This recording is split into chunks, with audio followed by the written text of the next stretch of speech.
বন্ধুরা আমার, বাংলাদেশ স্বাধীনতার বিজয়ের ৫৩ বছর পরেও আজকে আমাদেরকে সন্ত্রাস ও দুর্নীতির বিরুদ্ধে যুদ্ধ করতে হয়। ৫৩ বছর পরেও বাক স্বাধীনতা এবং গণতান্ত্রিক অধিকারের জন্য আমাদেরকে রাজপথে নামতে হয়। আজকে ৫৩ বছর পরেও দারিদ্রতা এবং নিরক্ষরতার জন্য এই দেশের জনগণকে মাঠে ময়দানে বিক্ষোভ মিছিল করতে হয়। আজকে স্বাধীনতার ৫৩ বছর পরেও সাগরে সেন্ট মার্টিনের সেই পানিতে হাত পা বাঁধা সেই বস্তাবন্দি লাশ পাওয়া যায়। আজকেও স্বাধীনতার ৫৩ বছর পরে দ্রব্যমূল্য বৃদ্ধির প্রতিবাদে এই দেশের খেটে খাওয়া মানুষকে, গরিব দুঃখী মেহনতি মানুষকে আজকে রাস্তায় আন্দোলন করতে হয়। আজকেও ৫৩ বছর পরেও শিক্ষা বাজেটে সর্বোচ্চ বরাদ্দের জন্য স্মারকলিপি দিতে হয়। আজকেও দেশের সেই মানুষের অধিকার আদায়ের জন্য, মানুষের নিরাপত্তার জন্য আজকেও মানুষকে সেই মাঠে ময়দানে আন্দোলন সংগ্রাম করতে গিয়ে বুলেটের গুলিতে বিদ্ধ হতে হয়। শুধু তাই নয়, আজকে দেশের সীমান্ত নিয়ে দেশের ১৮ কোটি মানুষ অত্যন্ত আতঙ্কের মধ্যে রয়েছে। আপনারা জানেন, সেই মায়ানমারের ৩৫০ কিলোমিটার সীমান্ত আজকে মায়ানমার আরাকান আর্মির দখলে। যেই কোনো সময় সেই মায়ানমারে আরেকটি রাষ্ট্রের অভ্যুদয় হতে পারে এবং সেই সীমান্ত উত্তেজনা অবশ্যই বাংলাদেশের জন্য একটি অশনি সংকেত বলে আমরা মনে করি। আমি প্রথমেই এই দেশের সুন্নি মুসলমানদের, সুফিবাদী জনতার প্রতিনিধিত্বকারী সংগঠন বাংলাদেশ ইসলামী ফ্রন্টের প্রতিষ্ঠা বার্ষিকী উপলক্ষে আপনাদেরকে অভিনন্দন এবং মোবারকবাদ জানাচ্ছি।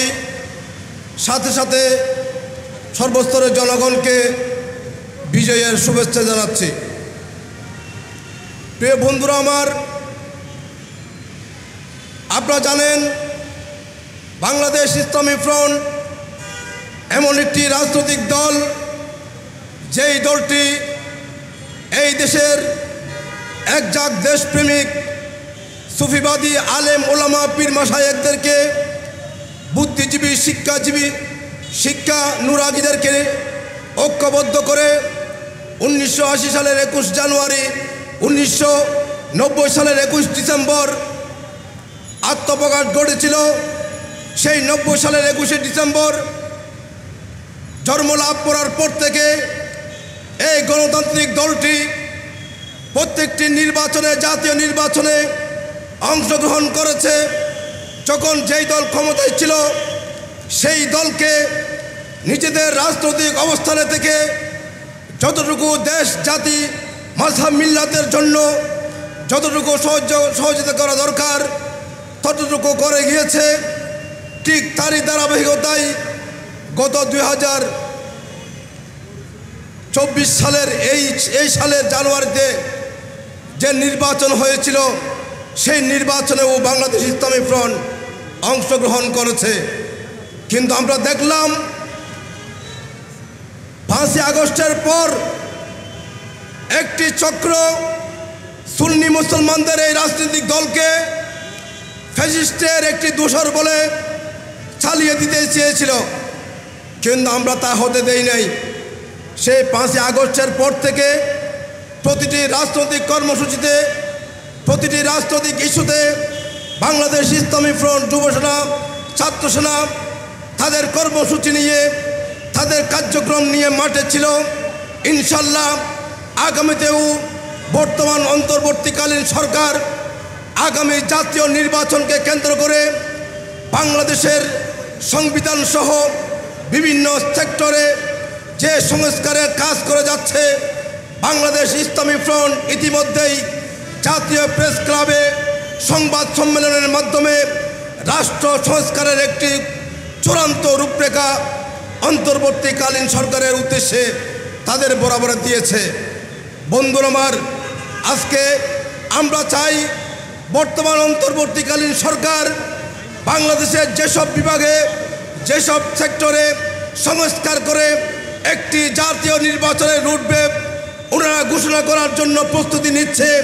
ইনশাল্লাহ বাংলাদেশ ইসলামী ফ্রন্ট সবসময় প্রস্তুত রয়েছে বাংলাদেশের যখন যেই সরকার ক্ষমতায় থাক না কেন দেশের জন্য, জাতির জন্য, রাষ্ট্রের জন্য, মানুষের কল্যাণের জন্য যেই কোনো সরকারের যে কোনো সিদ্ধান্ত বাংলাদেশ ইসলামী ফ্রন্ট সহযোগিতা করবার জন্য সবসময় প্রস্তুত রয়েছে। ঠিক কিনা ভাইরা?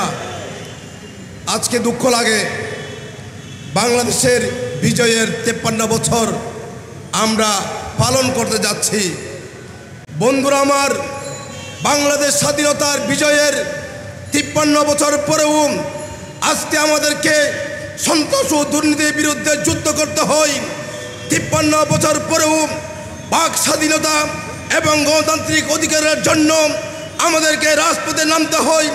আজকে 53 বছর পরেও দারিদ্রতা এবং নিরক্ষরতার জন্য এই দেশের জনগণকে মাঠে ময়দানে বিক্ষোভ মিছিল করতে হয়। আজকে স্বাধীনতা 53 বছর পরেও সাগরে সেন্ট মার্টিনের সেই পানিতে হাত পা বাঁধা সেই বস্তাবন্দি লাশ পাওয়া যায়।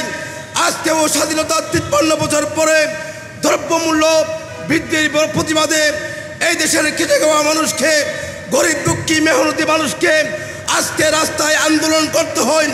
আজকেও 53 বছর পরেও শিক্ষা বাজেটে সর্বোচ্চ বরাদ্দের জন্য স্মারকলিপি দিতে হয়। আজকেও দেশের সেই মানুষের অধিকার আদায়ের জন্য, মানুষের নিরাপত্তার জন্য আজকেও মানুষকে সেই মাঠে ময়দানে আন্দোলন সংগ্রাম করতে গিয়ে বুলেটের গুলিতে বিদ্ধ হতে হয়। শুধু তাই নয়, আজকে দেশের সীমান্ত নিয়ে দেশের 18 কোটি মানুষ অত্যন্ত আতঙ্কের মধ্যে রয়েছে। আপনারা জানেন সেই মায়ানমারের 350 কিলোমিটার সীমান্ত আজকে মায়ানমার আরাকান আর্মির দখলে। যেই কোনো সময় সেই মায়ানমারে আরেকটি রাষ্ট্রের অভ্যুদয় হতে পারে এবং সেই সীমান্ত উত্তেজনা অবশ্যই বাংলাদেশের জন্য একটি অশনি সংকেত বলে আমরা মনে করি। প্রিয় ভাইয়েরা আমার, সব বাংলাদেশের সেন্ট মার্টিন নিয়ে, বাংলাদেশের বঙ্গোপসাগর নিয়ে, বাংলাদেশের ধর্ম ইতিহাস ঐতিহ্য নিয়ে, বাংলাদেশের গণতন্ত্র নিয়ে আজকে বিদেশি রাষ্ট্রগুলো বারবার যেভাবে তাদের নাক গলানো অব্যাহত রেখেছে, আমরা মনে করি বিদেশি রাষ্ট্রের এই সমস্ত অবৈধ হস্তক্ষেপ বাংলাদেশের স্বাধীনতার জন্য, বাংলাদেশের সার্বভৌমত্বের জন্য, বাংলাদেশের 18 কোটি মানুষের জন্য অত্যন্ত আতঙ্কজনক একটি বিষয়। বন্ধুরা আমার, আজকে আমি সর্বশেষ বলতে চাই, বাংলাদেশ ইসলামী ফ্রন্ট এই দেশের তাকুয়াবান সুফিবাদী আদর্শে বিশ্বাসী একটি সমাজ রাষ্ট্র প্রতিষ্ঠার জন্য আন্দোলন করতে যাচ্ছে। বাংলাদেশ ইসলামী ফ্রন্ট দুর্নীতির বিরুদ্ধে কথা বলে, বাংলাদেশ ইসলামী ফ্রন্ট সন্ত্রাসের বিরুদ্ধে আন্দোলন করে, বাংলাদেশ ইসলামী ফ্রন্ট জঙ্গিবাদের বিরুদ্ধে কথা বলে, বাংলাদেশ ইসলামী ফ্রন্ট ফ্যাসিস্টের বিরুদ্ধে কথা বলে, বাংলাদেশ ইসলামী ফ্রন্ট সেই একনায়কতন্ত্রের বিরুদ্ধে কথা বলে, স্বৈরতন্ত্রের কথা বলে। আজকে বাংলাদেশ ইসলামী ফ্রন্ট 34 বছর ধরে হাঁটি পা করে এই পর্যায়ে এসেছে। বন্ধুরা আমার, আজকে আমি সর্বশেষ বলতে চাই, বর্তমান অন্তর্বর্তীকালীন সরকারকে যেই কারণে এই দেশের ছাত্র জনতা অভ্যুত্থানের মাধ্যমে এই দেশের রাষ্ট্র ক্ষমতায় বসানো হয়েছে, তাদের অন্যতম দায়িত্ব হচ্ছে বাংলাদেশে একটি সুষ্ঠু নিরপেক্ষ জাতীয় নির্বাচন উপহার দেওয়া।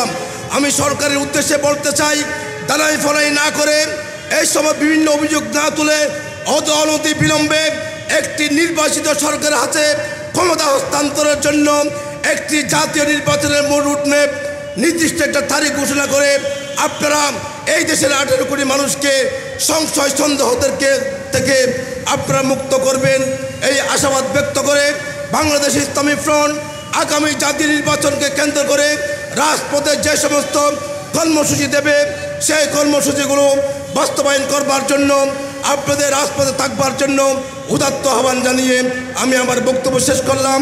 আসসালামু আলাইকুম ওয়া রাহমাতুল্লাহি ওয়া বারাকাতুহু।